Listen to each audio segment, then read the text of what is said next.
Good afternoon. It's now 4 p.m. and a time set for the work session on the Riverfront rezone and associated projects. So we are going to turn this over, I assume, to Ms. Mitchell. Yes, we are. Thank you very much. Thank you, council members. So I have a PowerPoint slide, and I also did print out copies of the ordinance, just if you want to follow up, if it's easier to write notes. So if you want a copy, it's up here and happy to hand it. If anyone needs it as well. Yeah. Just so it's easier, a lot easier to follow than on the digital. Thank you. Microphone on. Yes, it is. Yeah, and radio a little bit. Sure. Good job. I was on the edge.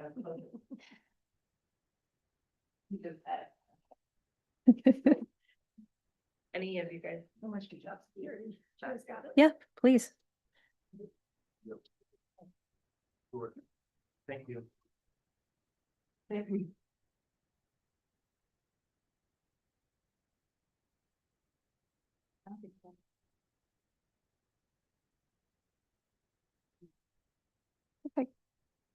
So the purpose of this work session is just to go over both the ordinances, to go over the riverfront, first being the adding a new sub-chapter, which would be the riverfront mixed-use district within the zoning text.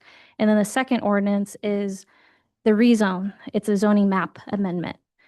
And ultimately designating where this riverfront mixed-use district would apply to, what boundaries. So there are two amendments or ordinance before you. It's working before. A second ago. Okay, so just background, just timeline of how we've gotten here, because I think the city has spent tremendous amount of time moving forward with the rezone in this area. And so just a brief timeline. The City Economic Development and Planning started this effort back in November 2022 with the commercial corridor. And during that time, I think council got a work session on this commercial corridor, but then we decided to halt it, waiting on the Riverfront redevelopment plan to be adopted. So in February 2024, the City Council adopted the Riverfront redevelopment plan. And then with direction, with changes in staff, with my efforts coming in starting January of 2025, Planning and Zoning Commission really want to push forward with the commercial corridor. And we started that effort earlier this year in January. And then we did have an open house April 22nd with, I would say, a great turnout for an open house. And we received a lot of comments, and staff incorporated those comments, as well as with P&Z, they adopted a resolution to recommend these amendments before you as an ordinance back in May 7th at their hearing. And the public hearing for your council would be September 10th to hear both ordinances. So the first part I wanted to really go through is, again, the zoning text amendment, which would be the ordinance to create a new subchapter, a new zoning district, and going through the layers of a typical zoning district, which are these are the normal sections. You have the purpose and intent. You have the uses, what are allowed, what are typically what's permitted and conditional or listed. Prohibited is referred in the land use table. And your dimensional standards are typically your landscaping, your setbacks, your building height, and then of course your parking requirements. And with this particular district, we're going to talk about non-conforming use, because that has been a topic and a concern of if this was to be implemented, how would it affect and what would become non-conforming uses. So I'm not going to go into much detail in the purpose and intent in the packet that Councilmember Rackler passed out. It has a section of purpose and intent. It's very in-depth compared to the other zoning districts, because this district itself is not very well established with the streets that we envision within the plan. So having a more detailed intent, it allows staff to make interpretations to make sure that at the end of the day, if there's unclarity, that staff can use discretion and if it can tie back to purpose and intent, that's how I make my decisions. So that's why it's so lengthy and typically it's not the case. And then jumping to uses, I don't want to go into the land use table first without really understanding what non-conforming uses are. And usually the big questions we have discussed is what uses would become non-conforming if this riverfront mixed use was incorporated or enacted. And so the big question is how many and what uses. So I've went through everything, all the land uses in there. And so ultimately we have 8 and it's broken into categories because with the land use table where currently is commercial use, automotive, detailing, repair, rental, sales, car wash would be prohibited in this RMU district. So in this case, non-conforming uses would be Dan's Automotive, Speedway Express, previously the Hutchins Chevrolet, and then you have your campground, the River Terrace RV Park, institution, handicap or healthcare. What qualifies as institution versus community residence is more than 9 residents. So RiverQuest Group Home has, before 22 and a couple years ago, they got a CUP to expand to an additional 22 units. So they're at 44, and then you have your Aspen Creek Senior Living. And in terms of dwelling in the RMU, we will be prohibiting single family and duplexes because of its low density. So those 2 low density dwellings would be non-conforming. So a total of 8 non-conforming uses if this RMU were to move forward. So what does that mean? When it comes to non-conforming use, these are just highlighting a few of the key components when it comes to non-conforming use. So it says nothing in this section shall prevent any change of tenancy, ownership, or management of any existing non-conformity. So even if you change ownership, sell it to someone else, it doesn't make you lose your non-conforming status. So I do want to be clear on that. And this is actually verbatim from the code itself. Second, non-conforming use shall not be enlarged, increased, or extended to include more dwelling units, nor extend to occupy greater area of land or structures than occupied at the effective date. And again, this is about uses, not about the structures. We'll talk about structures here in the next slide. And then the key thing that was discussed with P&Z is the time frame of how long they get to have before they lose that. So should a non-conforming use be discontinued, destroyed, or abandoned for a period of a year, or to be superseded by a non-conforming use, the structure or land shall not be used thereafter, except in conformity with the code itself. So I do want to share with you that at P&Z, there was discussion about potentially amending this to extending the 1 year, maybe a little bit longer, because this period tends to be shorter with our seasons of constructions or sales. And so they were discussing potentially 18 months or 24 months, but we didn't move forward with that. They figured just council would maybe think about it and discuss that as we talk about the ordinances. So the next one would be non-conforming structures. Non-conforming structures are meaning they don't meet the dimensional standards. So maybe they don't meet building height, which is really rare because the building height here in this zone is 40 feet. Typically setbacks is what people don't meet when it comes to non-conforming structures. They maybe be encroaching in the front yard or the side yard setback, any required setback. It kind of puts them in this threshold of a non-conforming structure. So when it comes to non-conforming structures, similar to non-conforming use, it's not to be enlarged or altered, nor may it be remodeled or rebuilt so as to extend its useful life of the structure. Again, the intent of typically non-conforming use is that you do want to phase these uses out because you don't see as a compatible use within a certain district. And then following more, an interesting one, because we get this a lot from real estate realtors for mortgages, is if it's destroyed, can I replace it? Well, if it's destroyed for more than 50% of its replacement cost at the time of destruction, no, it shall not be reconstructed. This can have flexibility. I've seen it where, because what is 50% of the replacement cost? Some cities I've seen where as long as the foundation is still there, that's enough for them to allow it to be rebuilt. Sometimes that's be determined 25%. You know, this is kind of maybe challenging to determine, but that's where it is with non-conforming structures when it's destroyed, to what extent. And then furthermore, if it's moved, of course, it will have to be compliant with the district. And lastly, similar to time frame, when it comes to non-conforming structure, which is unused, abandoned, or vacant for a period of 1 year or more, it shall not be occupied. So it has the same time frame. Any questions? I'm kind of breezing through this because, yes, Vice Mayor Parker. Go ahead.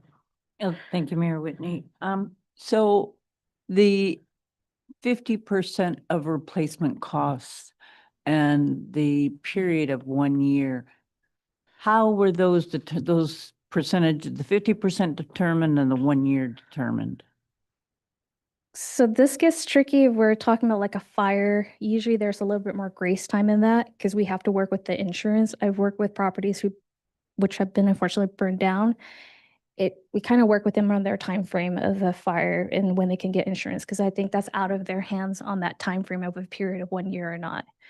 I think the latter part of like the 1 year, I think is just normal. You have a building, nothing's wrong with it, it's not being burnt down, it's sitting there, and when you abandon it or been vacant for a year, that's when the time starts ticking. But at the end of the day, staff is not being proactive. I mean, to be honest with you, we don't know when one starts to be vacant, maybe when something gets on the market, or if we're informed that they're vacating, cutting their utilities. Those are ways that we define time, because we just don't do some guessing of, we try to work with some things that we can find to determine when that was established, when it was unused, when it was abandoned or vacant. Does that answer your question? No?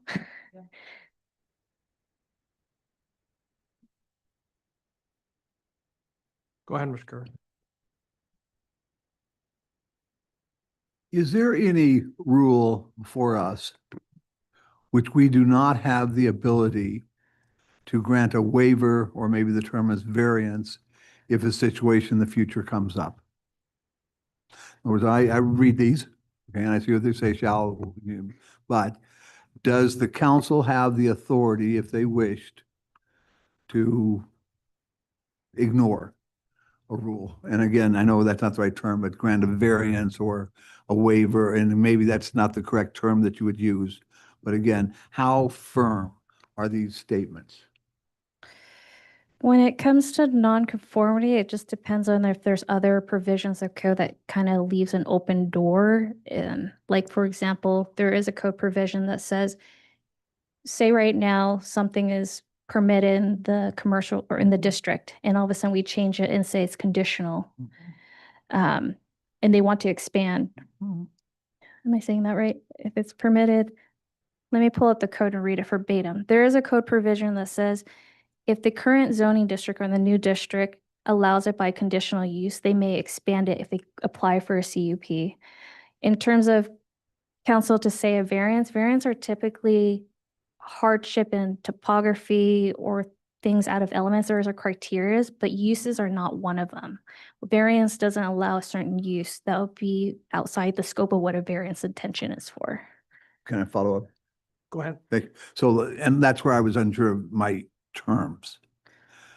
But so the root of my question is, can we change this if we want to at some time in the future? Oh, absolutely. At I any mean, we time. can always change it. You know, if there's a gray area of a certain use, you could add it to be a conditional use. You can always change the land use at any point where you feel like there's a use that you see more appropriate, or there's a provision of code. If there's a use being proposed that doesn't fit the land use table, it says then we default to a conditional use permit process. So would there be a preponderance of expectation that whatever's in place should be used, Correct. and that you would use that in terms of making decisions?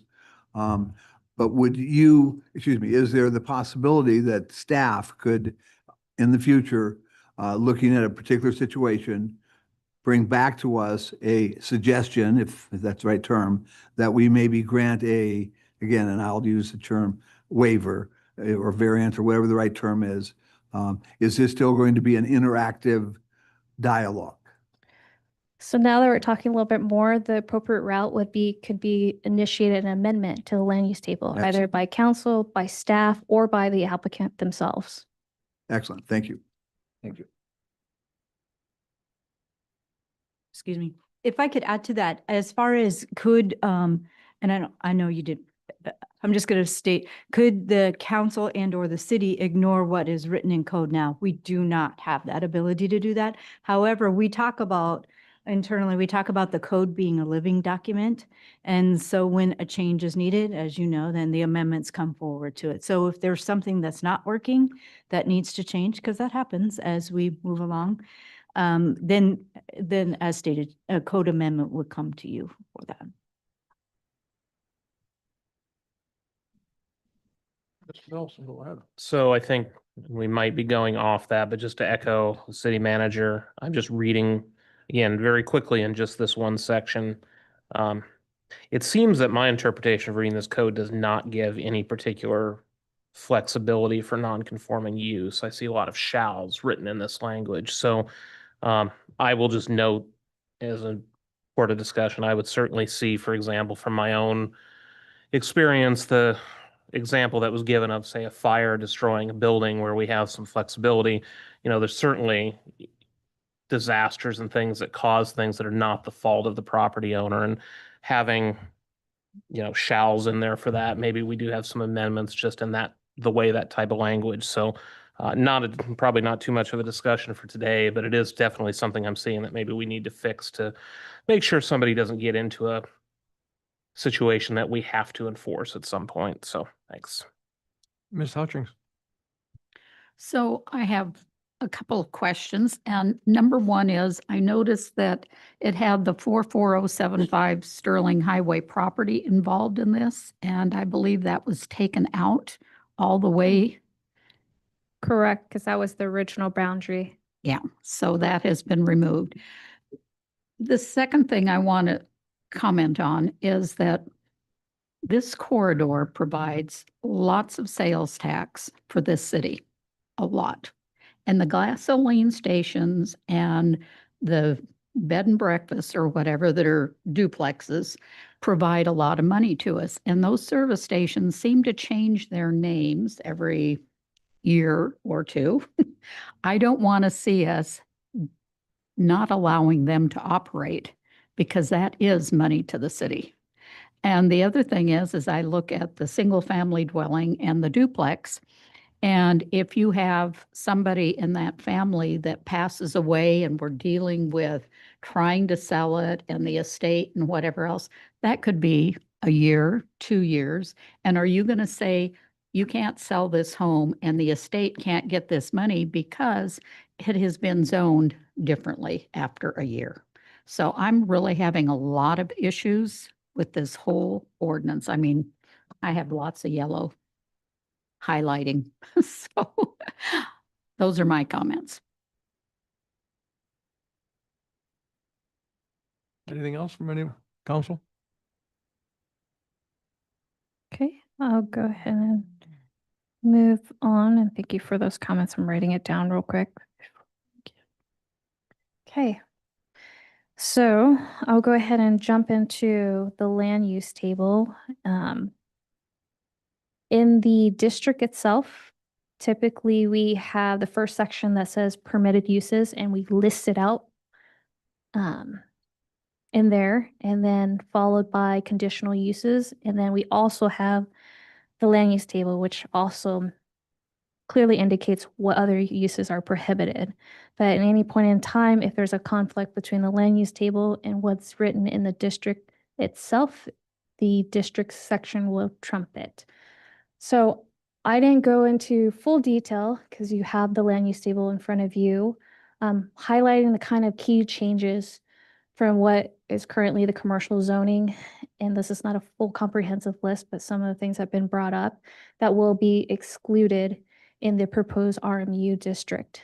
So we have our automotive related services and sales, which are currently permitted and will no longer be permitted.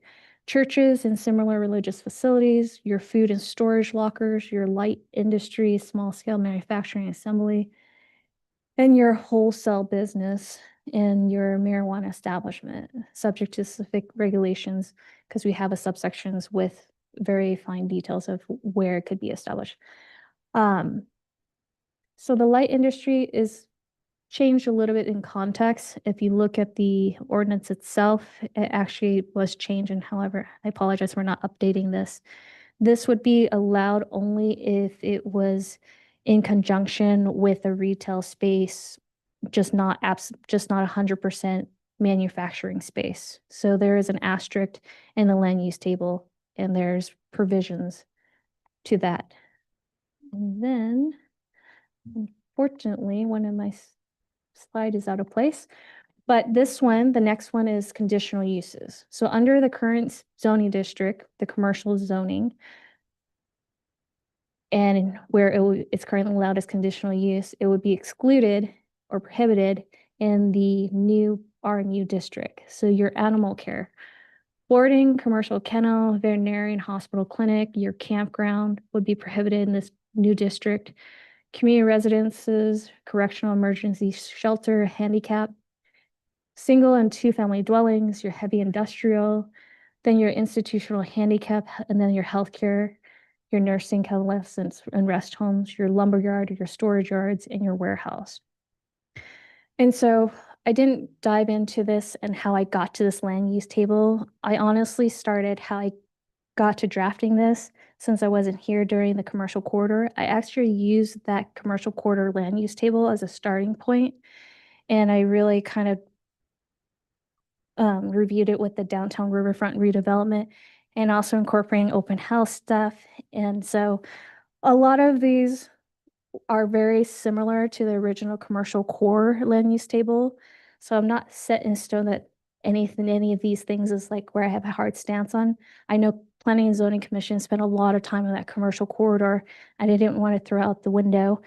So, this is what they recommended moving forward. None of these things were further discussed. So happy to answer any of these questions in relation to what's listed as permitted, listed as conditional, or listed as prohibited in the proposed RMU district. Vice Mayor Parker. Thank you, Mayor Whitney. I did have the opportunity earlier this summer after we got this to go through this ordinance in detail and make some comments and write some questions, and had the opportunity to sit down with the planning director and discuss this. But at our meeting, whether it's September 10th or potentially another meeting on some of these uses that are in here, I'm going to be proposing some changes. Anything else from the council?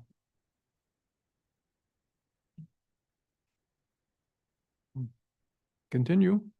Nope. Ms. Hutchings. Thank you, Mayor.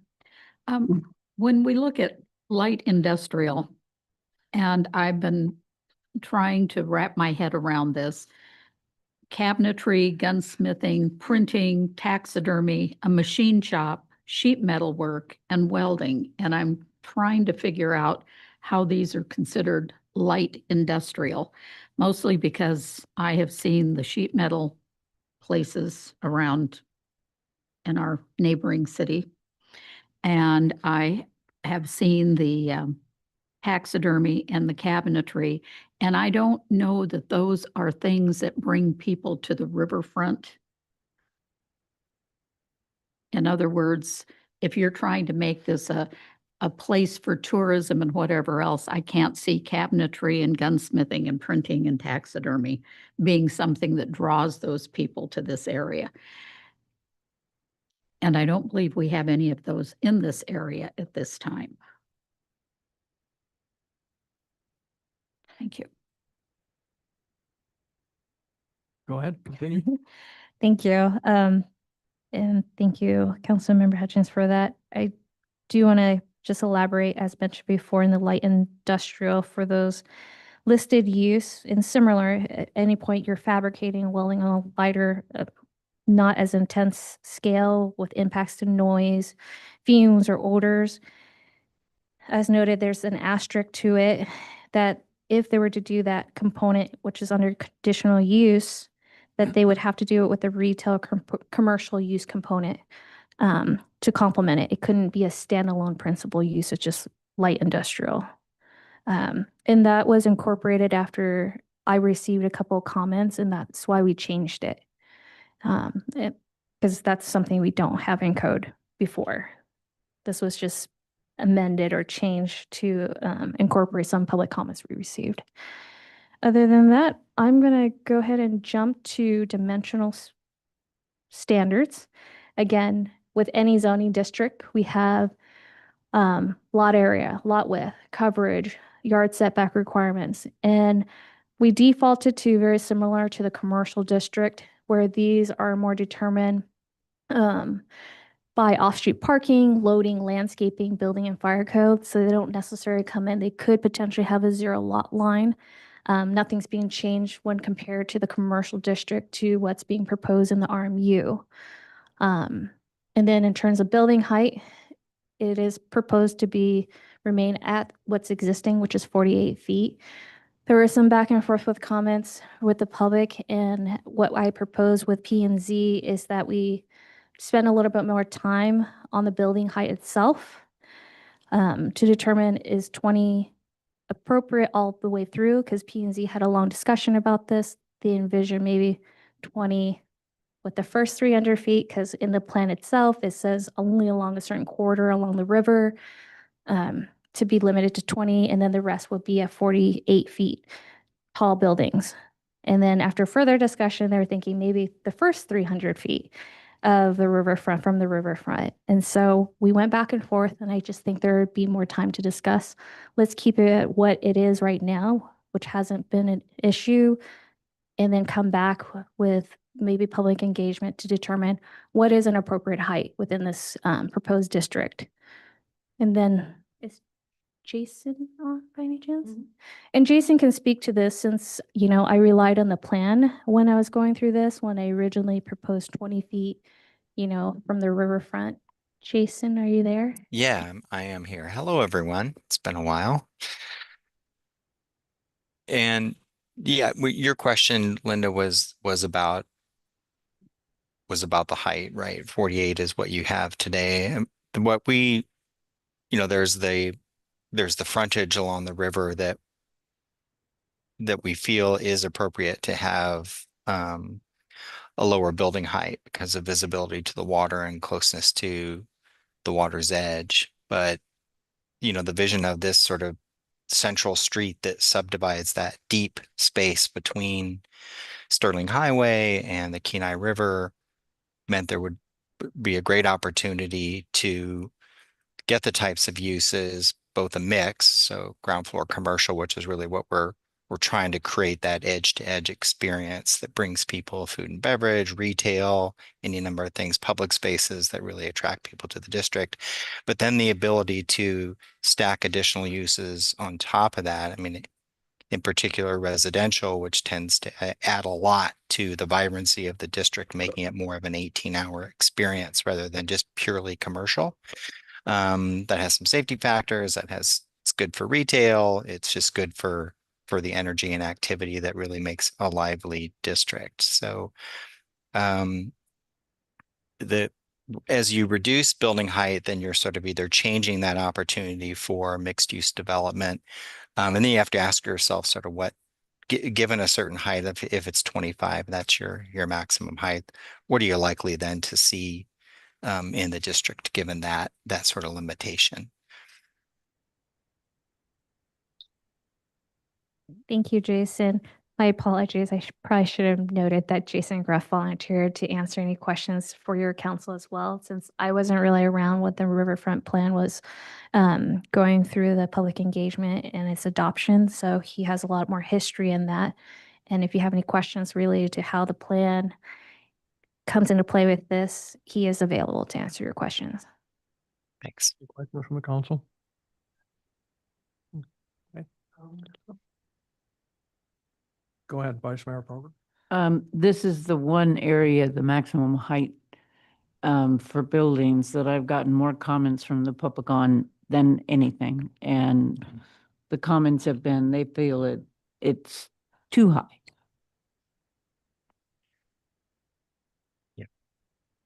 Do we know the height of the Blazy Mall? Sorry to interrupt. I apologize for that.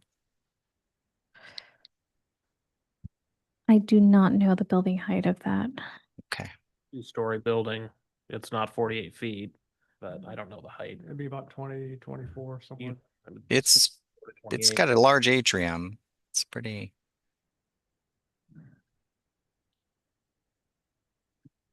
Did you have a question, Mr. Nelson? Okay. Okay. Yep. And then lastly, the third general standards within the RMU is just landscaping. This is your typical right-of-way landscaping that would be required, your parking lot landscaping and your buffering landscaping, subject to the same standards all across the board. And then there is a little bit more of an elaborate section, detailed section when it comes to parking. Just to reduce some parking within this corridor for certain uses only. And so here on the screen, you have in front of you what's the existing parking for these certain uses and what's being proposed in the RMU district. So when it comes to residential dwellings, currently it's 2 spaces per unit, but it will be reduced in half to 1 space per unit.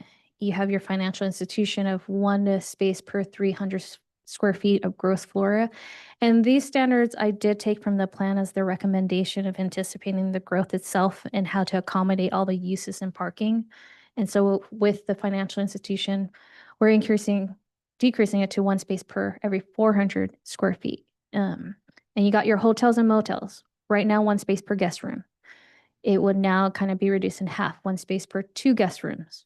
You got your offices, 1 space at 300, 1 to 400. You retail, same thing. The 3 to 4 was a consistent thing to be changed over. And then you have your restaurant. This was one that was fairly discussed with P and Z, and I understand where they're coming from, and maybe a parking analysis of existing restaurants and spaces where is 1 space per 200 square feet is appropriate, because it seems to be a very big concerns with these restaurants. They tend to be not having enough parking, but right now it's 1 space per 60 square feet of gross floor area, or 1 per 3 seats, whichever is greater, and it's going to be changed to 1 space per 200 square feet. And then you got your shopping center, 1 per 300 square feet, except all these other things. And we just wanted to simplify it, just says 1 per 300 square feet. That's what's being changed when it comes to parking spaces for only these specific uses. Any other use would be the same standards as compared to any of the other districts. So we will revert back to the parking table in the off-street parking section. Any questions about this parking table exclusively for the RMU district? Anything from the council? I have a quick one. What about a multi-unit facility, like an apartment building, fourplex, in that area? What would the parking requirements be for there? If we're talking mixed use, Mayor Whitney, or just strictly residential units, Just a- multifamily? Just an apartment building. It will, right now, everything multifamily, single, triplex, all defaults to the residential dwelling. So in this case, in the RMU district, it will be 1 space per dwelling unit.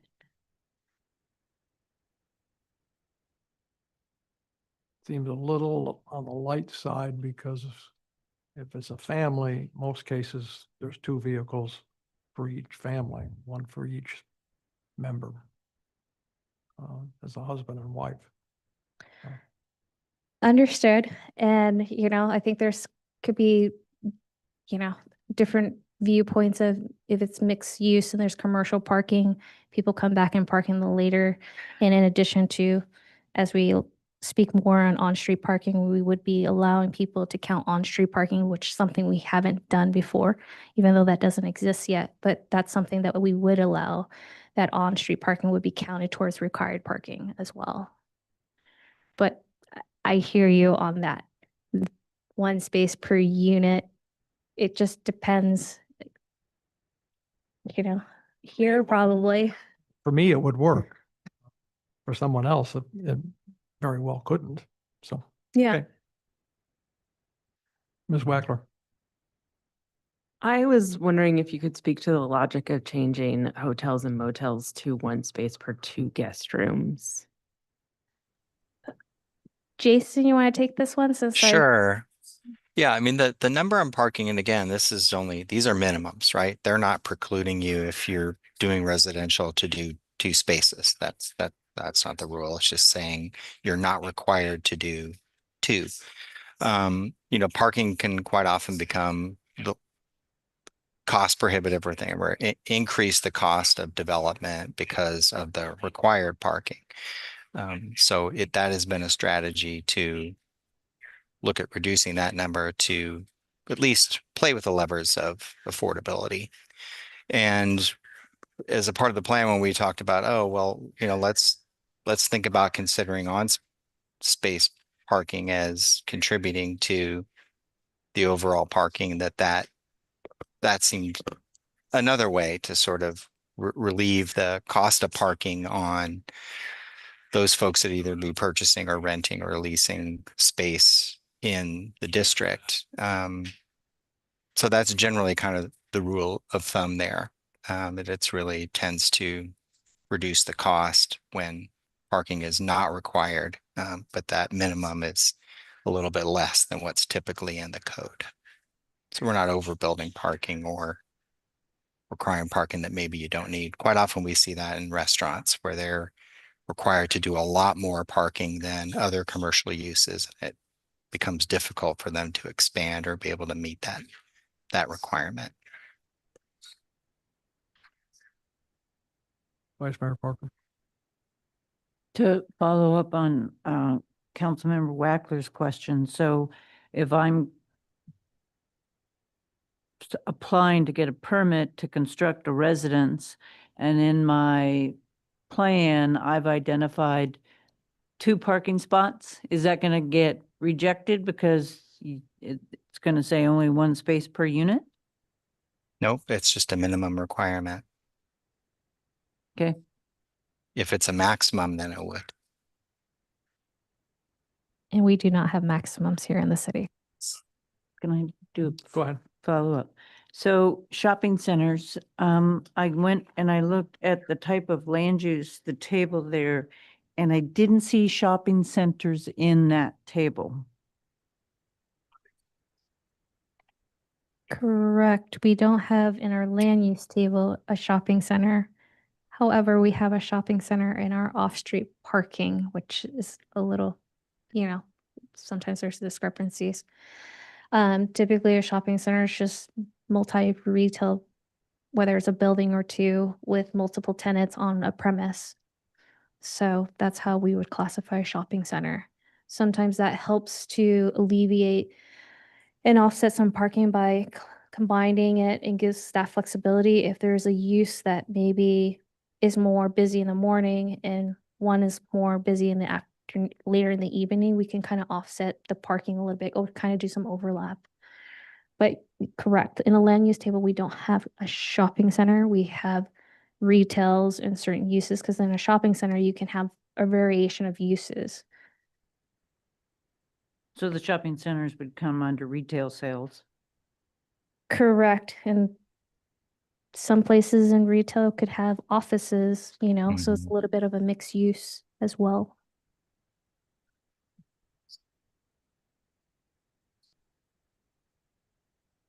Anything else?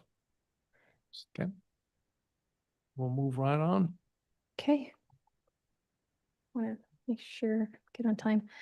So as noted further in this specific parking requirements, we talk about allowing on-street parking to be counted towards their off-street parking requirements, in addition to alleviate with the reduction of parking required minimum parking, off-site parking would be counted as well if it's, located within 1,320 feet.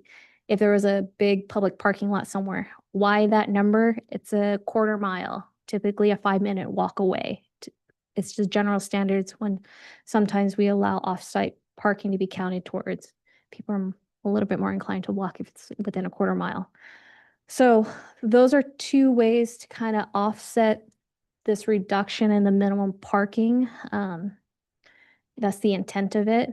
And then the rest is just in terms of standards of the parking lot itself. New surface parking lot shall be located behind or on the side buildings rather than occupying the majority of the primary street. We just don't want to see a lot of asphalt before we see a building. Parking access, vehicular access is restricted to one curb cut or driveway per frontage, but where a lot has in excess of 300 feet of frontage, an additional curb cut or driveway is allowed. I've seen this in other code provisions within the zoning ordinance where some lots are elongated, and to say they can only have one driveway along one frontage doesn't really work with code. So having that provision of if it exceeds 300 feet, they potentially could have another additional. But, you know, after further discussion, this could be revised and kind of put it on fire department to require this or limit it as well. So this code doesn't necessarily need to be in there and more defer to fire department or building code standards as well. And then lastly, trash receptacles, something that I'm starting to see a little bit more in commercial corridors. They're not really screened. And it's not as explicit where it can go, and that also as well, that it should be screened. So we're just making it more explicit in this district. And that's the rest of the parking standards. Ms. Hutchings? Thank you, Mayor. My question is, you're referring to curb cuts and a 300-foot frontage, but are you putting in a frontage road along the the Sterling Highway? Because right now, the DOT is taking away curb cuts on a regular basis. Correct. So this is more of an interior. If they don't have access off the Sterling, then any street frontage, their primary, it can refer to any frontage. So this is saying that you would have to have a frontage road off of the Sterling Highway. No, it doesn't apply that. It just says that if you're a corner lot or something, so it doesn't necessarily mean that it's Sterling Highway. It can be an interior lot. It can be Lover's Lane. That on Lover's Lane, if you have that long lot that's maybe 600 feet long on the interior, you can have an additional 2 driveway cuts off Lover's Lane. Not to say that it must have frontage off the Sterling Highway. It's not implied that way. Yeah, because we can't designate what can Oh, be done on the Sterling Highway. Correct. I am Thank aware of that. Mhm. Mr. Nelson? Thank you. So am I to interpret these parking standards as allowing on-street parking in this zone? To allow on-street parking, if it's developed, it should be counted towards it, their off-street parking requirement. So, if a use, So let me clarify my question because I'm not sure I understood where you're going with that. So in the city, although I don't think this is actually in code, but we don't build these streets to be wide enough to park on the street without disrupting traffic. And we have that signed all over except for, I think, the one side of Birch that we kind of did as an experiment to try and do something for Solana Creek Park parking. So I guess, so what I'm really asking is, does this codify allowing on-street parking in this zone? That's where I'm going with this. Because I'm wondering if we're changing parking as a city at this point, and if so, I'd be interested in commenting on that further. Jason does have his hand. sure. Oh, can I comment? You can comment. Okay, great. I just wanted to check in. I think Kobuk and Binkley both have on-street parking, and those are streets within the district. You're right, Birch may not. It tends to act more as of an entry to Sultana Creek Park. If the plan is intended to do what's in the plan, i.e. creating an internal street and a street network in the district, then on-street parking is a part of the standard that was developed for that street cross-section for the district. So Yeah, I think to your question, yes, on-street parking would be allowed, and I believe that some of those streets currently have those today. They do not have those today, but yeah, thank you for answering the question. Sure. Anything else? I have a quick one. On an internal street, say we create a new street back in there. What about a corner lot? Are they going to be allowed to have two entrances, one on each street? Or will it be limited to only the one street? Thank you, Mayor Whitney, for that question. It'd be one per frontage. They can allow one access per frontage. So if it's corner lot, they can have one on each street. Um, Maybe I'm thinking the borough code, but it's like there was a restriction on two frontage. Um, And I can look into that right now.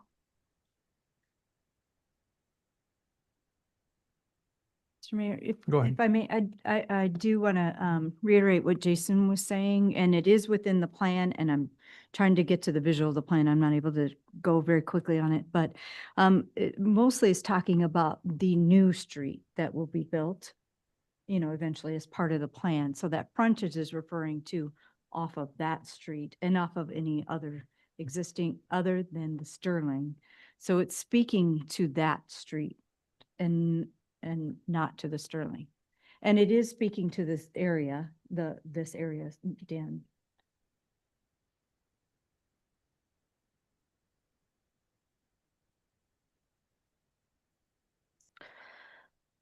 So just to clarify, Mayor Whitney, your understanding that with corner lots somewhere in our code only limits you to have one access if it's a corner lot, is that what I'm understanding? yes. I am not seeing that. Within the provision of parking and access, it talks about the width and how the minimum width and the maximum width. However, it does not talk about number of access, and I maybe wonder if it's within streets code that I may not be familiar with. Okay. Anything else from the council? Let's move along. Okay.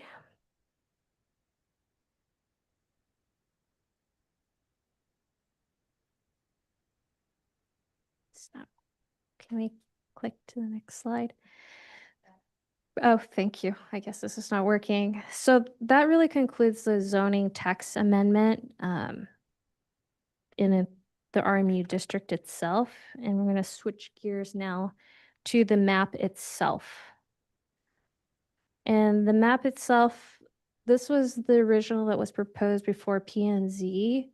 That encompassed the whole boundary of what is similarly to the boundaries of the Riverfront redevelopment plan. After looking at further, the 85 acre of the plan itself kind of included half of the highway, some of the river. When it came down to calculations, the overall footprint of this within the district itself is actually approximately 68 acres versus 85, where you're just talking about the zoning of the parcels itself. And at the P&Z meeting, when they adopted the resolution, they actually amended the map to remove Soldotna Creek Park and the 3 parcels, further reducing it to 50 acres. So the original RMU district is approximately 68.45 acres. And with the reducing the 5 lots there, it comes down to 50 acres that would be rezoned from commercial to the RMU district. The discussion was, well, much of the changes when it comes to Soldotna Creek Park with the RMU doesn't create much, it doesn't add too much, it doesn't restrict so much. So they further removed the top 3 lots in yellow and then Soldotna Creek and started at Verge, I think, if I'm remembering that street. So that's what's being proposed before you, where the RMU district standards would apply now. This is what P&Z is recommending for your council to consider, the revised district boundary. Any questions on this one?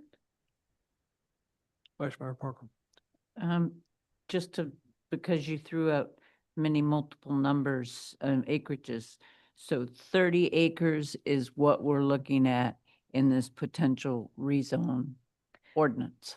50 in the amended, in the red right now. It's 50. 50 acres. Thank you. And 33 parcels is what we're looking at.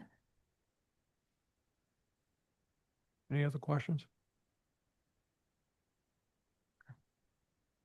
Okay, that's really all I have, and really to answer any further questions that your council has towards this RMU text and zoning map amendment.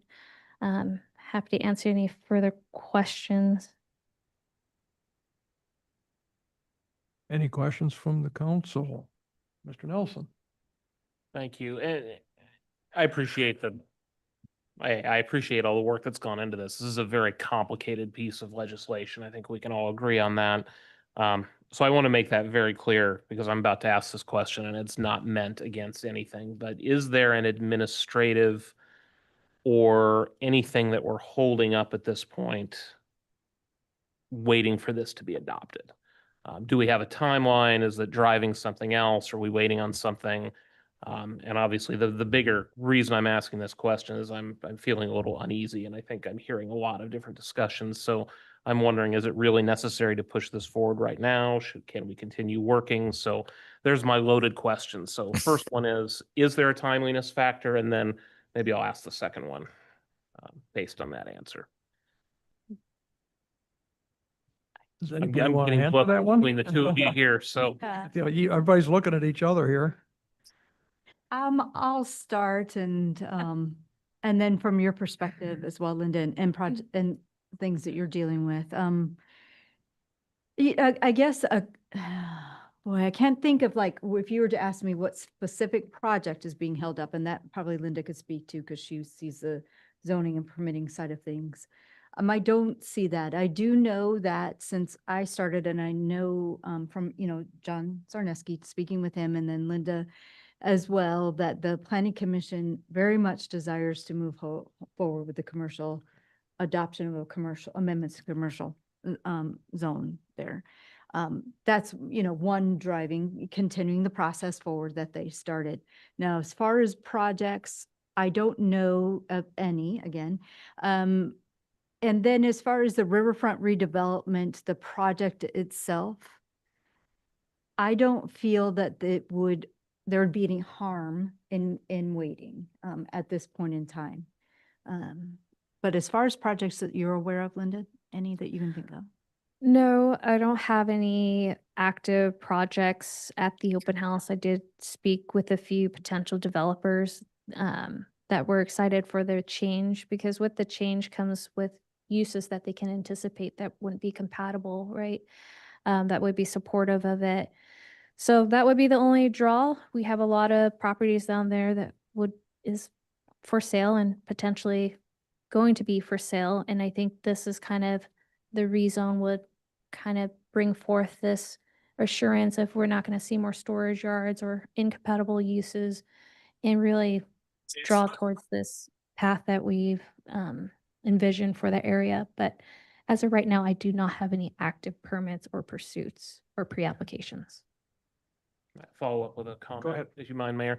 And I appreciate that. And I'm certainly, I think it's good to give certainty to people if there are developers, if there's real estate transactions happening and all of that. There's a lot of good in it. There's definitely some things I'm kind of uncomfortable about. Some of that I think relates to other zoning, codes. So, I mean, it's one of those things where you start peeling back the thing, and we can't rewrite the whole planning and zoning code before we do this. But it just seems like, I know some, it's been mentioned that we have amendments and things like that. So I don't know how my fellow council members feel, but I maybe feel it needs a little bit more revision or exploring on some of those issues before we move forward. Thinking about a public hearing at the next meeting, I agree, and I'm not, again, I want to encourage, it's frustrating when you've gone through many planning and zoning commissions, open houses, 100 different things, and we're here at the end, and then you've got us going, or at least me going. wait, but, you know, I think it's important to get it right as much as possible first. So just my comments. Thanks, Mayor. Ms. Wackler. I had a question that was kind of back to I'm trying to remember all the terms. Basically, when we're talking about a way that if something is abandoned or not used for a year, they'll need to move forward with the new zoning. So it's established right now and it would have grandfathered in, for lack of a better term. Obviously, we're talking about permanent structures when we're talking about a fire, damage, things like that. There's one that's in this picture right now. Those are not permanent structures. How is that going to be assessed for whether, I mean, if one moves out and another one moves in, what is that? And would they all have to move out and then be, I don't know. I just, again, this is leads into what Dan was saying. There's a lot more questions. So I don't know. Thank you for that question, Councilmember Wackler. So, if you're speaking about the RV park specifically, they're already a non-conforming use because they were established predating our zoning ordinance. And then under commercial zoning district, an RV park is subject to conditional use. So technically, they're not really having any standards. It's really difficult to say it's abandoned would mean every single vehicle would need to be removed, because I think at the end, one can say one being used is still an establishment, right? But however, if they do want to expand, they would need, under the current commercial district, they would need a conditional use permit under the current non-conforming code section. So, As long as they remained even one there, they would operate under previous code. correct, because I think that would be a hard one to say otherwise, because one house versus many homes, if there's still one, it's still being utilized as such. That's, I think, getting into the nitty gritty of, I think, relying on the city attorney to determine, because yeah, if it's 20 structures, but they reduced it down to one and kept it at one for the next 20 years, do we just say then you get to build that next 19 back at some point? So definitely some questions to look into further. Thank you. Anything else? I know the Planning and Zoning Commission has been working on this for well over 2 years now, if my memory serves me right, but it's been quite some time, and I know Planning and Zoning Commission makeup has changed over the years, but it seems like this has been something that's been in the forefront for them for quite some time, so. Mr. Mayor? Go ahead, Vice Mayor Parker. Go ahead. No, go ahead. Please. I would concur with Councilmember Nelson. When this comes up at our next meeting for public hearing, should we get to that point, and I will draft up proposed amendments that I would like to see made to this ordinance so that people can look at it without having it laid down. But I can see us spending a considerable amount of time at our meeting or meetings on getting this to a place where we are comfortable with it. So those are my comments. Yes, I'm sure there's going to be some changes, and even at that, it can be postponed again at the next meeting and to another date, I'm sure. So, any other comments from anyone? City Manager? Yes, thank you.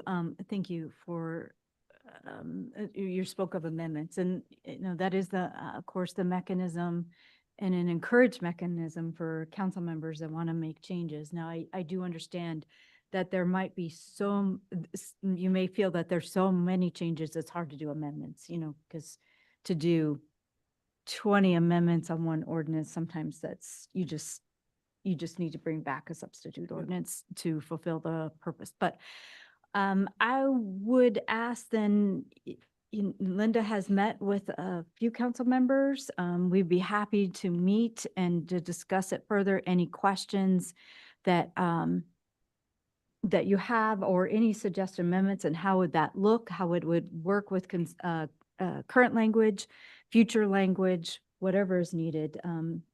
We recognize that this is a big ordinance and it's very, very important. So getting it right, of course, is what we strive to do. And I did want to, I stated there's no harm in the riverfront redevelopment with the plan itself. I do agree with Linda that this does create some certainty and consistency. So, they do go hand in hand. However, we want to get this right. So questions, comments along the way, even who knows, September 10th, maybe also postponed. And I'd like to work with the clerk and Linda as well for a good date for that postponement. There are events, other things going on that we'll need to address with that. So those are my comments. Thank you. Anything else from the council? Anything else we need to discuss on this matter? If not, then we'll adjourn the work session